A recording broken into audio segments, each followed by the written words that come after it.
Assalamualaikum warahmatullahi wabarakatuh. Kisah nyata ini viral dan menggemparkan banyak orang bulan ini. Bukan sekadar cerita, tapi penuh pelajaran hidup yang menyentuh hati dan bisa kita ambil dari kisah ini. Mari kita mulai ceritanya. Senja di desa kecil tempat Fandi tinggal selalu menyelimuti alam dengan ketenangan yang begitu sempurna, seolah tak ada hal yang mampu mengusik keharmonisan itu. Namun bagi Fandi, pemuda berusia 19 tahun yang baru saja menyelesaikan sekolah menengah atas, hidup terasa hambar dan datar. Hari itu, seperti biasanya, ia menghadiri acara keluarga di rumah pamannya. Sebuah acara yang diikutinya dengan setengah hati, karena hanya ibu yang memaksanya datang. Fandi duduk sendiri di sudut ruangan, memandang kosong ke arah keramaian.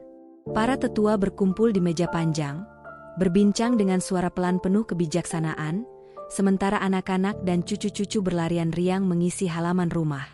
Namun pikiran Fandi justru melayang jauh, meraba-raba makna yang tak pernah ia temukan di acara-acara seperti ini. Matanya kemudian tertumbuk pada sosok seorang wanita tua yang duduk sendirian di taman belakang. Berbeda dengan orang-orang tua lain yang riuh dan sibuk, wanita itu terlihat tenang, penuh kedamaian. Rambutnya yang sudah memutih sepenuhnya berkilau lembut di bawah sinar senja, dan wajahnya memancarkan ketenangan misterius, seolah sedang menyelami sesuatu yang lebih dalam dari sekadar rutinitas harian.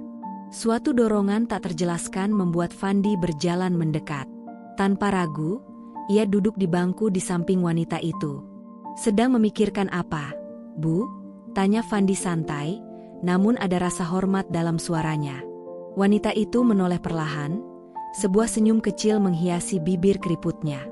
Namun matanya tetap bersinar penuh kehidupan, menyimpan sejuta cerita yang belum pernah diungkapkan. "Aku sedang merenungkan bagaimana waktu berlalu begitu cepat.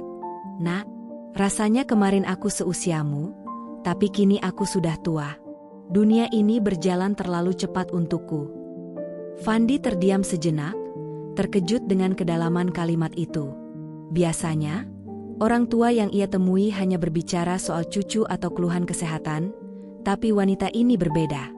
"Mungkin memang waktu berlalu cepat," kata Fandi lirih, "tapi orang-orang yang mengisi waktu kita dengan kenangan, itulah yang membuatnya bermakna." Sulastri, begitu wanita itu memperkenalkan namanya, yang biasa dipanggil Lastri, tersenyum lagi. Percakapan itu mengalir seperti air jernih, ringan namun syarat makna. Lastri bercerita tentang masa mudanya, perjuangan yang pernah dilaluinya, dan bagaimana ia sampai pada titik kehidupannya sekarang. Fandi mendengarkan dengan penuh takjub, terpesona oleh kedalaman pikiran wanita tua itu. Hari itu menjadi awal dari sebuah hubungan yang tak biasa. Sebuah pertemuan antara pemuda 19 tahun dengan wanita berusia 76 tahun. Bagi Fandi, Lastri bukan sekadar wanita tua, melainkan jendela baru dalam hidupnya. Seseorang yang memandang dunia dengan cara yang belum pernah ia temui sebelumnya. Hari demi hari berlalu, dan kunjungan Fandi ke rumah Lastri kian sering. Mereka berbicara tentang cinta, kehilangan, dan makna hidup. Perbedaan usia sama sekali tak mengganggu kenyamanan yang Fandi rasakan. Malahan, ia menemukan ketenangan dan rasa aman di dekat Lastri. Dari awal yang hanya percakapan ringan di bangku taman belakang, perasaan Fandi mulai berubah. Ada sesuatu yang sulit dijelaskan. Sesuatu dalam diri Lastri yang membuatnya berbeda. Mungkin kebijaksanaan yang terpancar dari kata-katanya, atau senyum lembut yang selalu menghiasi wajahnya. Suatu sore yang tenang, Fandi memberanikan diri mengungkapkan isi hatinya. Dengan tangan sedikit gemetar, ia menggenggam tangan Lastri. "Nek, aku tahu ini mungkin terdengar gila, tapi aku merasa aku mencintaimu." Lastri terdiam. Mata yang biasanya penuh senyum kini tampak samar, terkejut oleh pengakuan itu. "Fandi, kamu masih sangat muda. Aku bisa jadi nenekmu. Bagaimana mungkin kamu mencintaiku?" Fandi tak menyerah. "Aku tidak peduli berapa usiamu, Nek. Usia hanya angka. Apa yang aku rasakan nyata. Saat aku bersamamu, aku merasa hidup. Aku merasa tenang." Lastri menatap dalam ke mata Fandi, mencari kejujuran di balik kata-katanya. Ada bagian dalam hatinya yang tersentuh, meski logika berkata lain. Kamu tidak tahu apa yang kamu katakan, Fandi. Aku sudah tua, dan hidupku tidak akan lama lagi. Aku tidak ingin kamu menjalani hidup penuh penderitaan karena mencintaiku. Namun cinta yang Fandi rasakan begitu dalam hingga ia tak mampu menahannya. Aku tak peduli, Lastri. Aku ingin menjalani hidup bersamamu, berapa lama pun itu. Jika aku hanya diberi 1 tahun, atau bahkan 1 bulan bersamamu, aku akan memilih itu daripada hidup 100 tahun tanpa hadirmu. Kata-kata Fandi menyentuh hati Lastri. Ia tahu cinta ini tak biasa, dan dunia di sekitar mereka mungkin takkan pernah mengerti. Namun di mata Fandi, ada kejujuran dan keberanian yang tak pernah ia bayangkan datang dari seorang pemuda seusianya. Meski keraguan bersemayam di hatinya, akhirnya Lastri memutuskan membuka pintu hatinya. Mereka menikah dalam sebuah upacara sederhana yang hanya dihadiri beberapa kerabat dekat. Keluarga Fandi menentang keras keputusan itu. "Kamu bisa jadi neneknya," teriak ibunya dengan marah ketika Fandi mengungkapkan niatnya. "Kamu akan menghancurkan hidupmu sendiri." Tapi Fandi tak gentar. Ia yakin cinta kepada Lastri adalah kebenaran paling murni yang pernah ia rasakan. Tak ada yang bisa mengubah itu. Beberapa bulan pertama pernikahan mereka dipenuhi kebahagiaan sederhana. Mereka menghabiskan hari-hari bersama di rumah kecil mereka, menikmati setiap kehadiran satu sama lain. Meski Lastri jauh lebih tua, kegembiraan menyelimuti setiap momen yang mereka lewati. Namun kebahagiaan itu segera diuji ketika Lastri mulai merasa mual dan lelah. Awalnya mereka mengira itu hanya efek usia yang sudah lanjut. Tapi setelah pemeriksaan dokter, berita mengejutkan datang, Lastri hamil. Kehamilan di usia 76 tahun itu penuh risiko. Dokter memperingatkan kemungkinan keselamatan Lastri dan bayinya sangat kecil. "Ini sangat berbahaya bagi ibu dan anak," tegas dokter. Namun Lastri dengan tekad kuat berkata, "Aku ingin memberimu seorang anak, Fandi. Meski tahu berbahaya, aku merasa ini adalah takdirku." Matanya berkaca-kaca namun penuh keyakinan. Fandi, meski cemas, tak mampu menolak keinginan istrinya. Mereka sadar ini bisa menjadi taruhan terbesar dalam hidup mereka. Kehamilan Lastri menjadi perjalanan berat dan penuh ketegangan. Setiap hari, Fandi merawat Lastri dengan penuh kasih, meski hatinya dihantui ketakutan kehilangan wanita yang dicintainya. Berita kehamilan Lastri adalah babak baru penuh campur aduk, bahagia sekaligus takut. Tubuh Lastri sudah renta, lemah menanggung beban ini. Setiap hari adalah perjuangan. "Fandi, apa kau yakin kita bisa melewati ini?"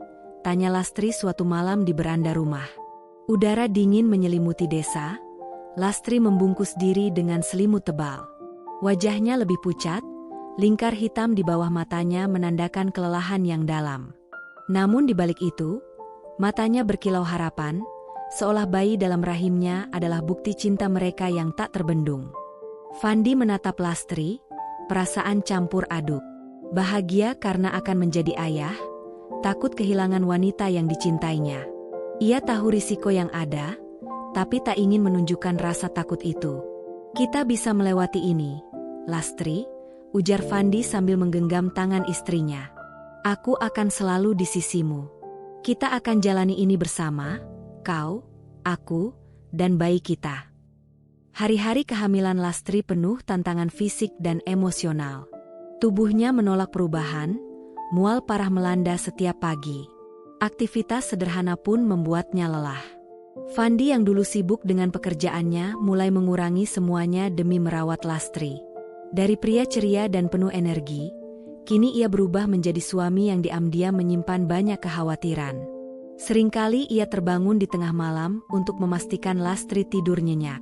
Saat Lastri meringis kesakitan karena kontraksi palsu yang datang terlalu awal, Fandi duduk di sampingnya, menggenggam tangan Lastri dengan lembut, berusaha menenangkan dan memberi kekuatan. "Aku kuat, Fandi. Aku bisa melakukannya," kata Lastri, setiap kali Fandi tampak cemas. Meski kata-katanya penuh optimisme, tubuhnya semakin lemah dari hari ke hari. Kehamilan ini tak hanya menguras tenaga fisik Lastri, tapi juga menguji ketahanan emosional Fandi. Setiap kali Fandi melihat Lastri tersenyum, Meski menahan sakit, hatinya remuk. Ia tahu betapa kerasnya Lastri berjuang mempertahankan kehidupan yang tumbuh dalam rahimnya. Lastri tak pernah mengeluh, walau tubuhnya makin ringkih. Suatu hari, saat Lastri duduk di kursi goyang ruang tamu, Fandi mengamatinya dari dapur. Ia melihat sosok Lastri yang dulu penuh vitalitas, kini hanya bayangan dirinya sendiri, pucat dan lemah. Namun matanya masih berbinar penuh cinta. Fandi menghampiri dan duduk di samping Lastri, mengelus perutnya yang kian membesar. "Aku takut, Lastri," bisiknya dengan suara parau. Ia jarang menunjukkan kerentanannya, tapi malam itu air mata tak tertahan dan mengalir perlahan. Lastri menoleh, tatapannya lembut, lalu menggenggam tangan Fandi erat-erat. "Kita semua takut, Fandi. Tapi yang bisa kita lakukan hanyalah terus maju. Aku percaya pada dirimu, pada kita, dan pada bayi ini." Dalam keheningan itu, mereka saling menguatkan, meski tahu jalan ke depan sangat berat. Waktu terus berjalan, dan akhirnya hari itu tiba, hari Lastri harus melahirkan. Pagi itu, rasa sakit Lastri tak lagi bisa diabaikan. Fandi segera membawanya ke rumah sakit. Lastri sudah tak punya tenaga untuk berbicara, namun tetap menggenggam tangan Fandi, berusaha kuat meski tubuhnya seakan memberontak. Setibanya di rumah sakit, dokter segera mengambil tindakan darurat. Kondisi Lastri sangat lemah, dan satu-satunya cara menyelamatkan bayi adalah melalui operasi sesar. Fandi berdiri di luar ruang operasi, merasa tak berdaya. Jantungnya berdetak kencang, seolah ingin keluar dari dada. Ia takut, sangat takut. Itu kata-kata terakhir Lastri sebelum pintu ruang operasi tertutup. "Aku akan baik-baik saja." Tapi aku tahu di balik senyum itu ada ketakutan yang sama besar seperti yang kurasakan, pikir Fandi. Tangannya gemetar saat duduk di ruang tunggu, mencoba berdoa, meski pikirannya terus berlari ke kemungkinan terburuk. Waktu berjalan lambat, setiap detik terasa seperti siksaan. Ruang operasi yang dingin menjadi saksi bisu perjuangan hidup dan mati. Akhirnya, setelah terasa seperti seabad, pintu ruang operasi terbuka. Seorang dokter keluar dengan wajah serius. "Selamat, Tuan Fandi. Bayi perempuan Anda lahir dengan selamat." Kata-kata itu seharusnya membawa kebahagiaan. Tapi nada suara dokter membuat hati Fandi seketika berhenti. "Bagaimana dengan Lastri, istriku?" tanyanya dengan suara serak, mencari jawaban di wajah dokter. Dokter menunduk, menarik napas panjang, lalu berkata, "Kami sudah melakukan yang terbaik, tapi tubuh Lastri terlalu lemah. Kami tidak bisa menyelamatkannya." Dunia Fandi runtuh dalam sekejap. Kata-kata itu berputar di kepalanya, tapi ia tak mampu mencerna. Rasanya seperti mimpi buruk tanpa akhir. Ia hanya berdiri terpaku, perasaannya kosong. Tangannya gemetar, tubuhnya perlahan merosot ke lantai. Air mata jatuh deras.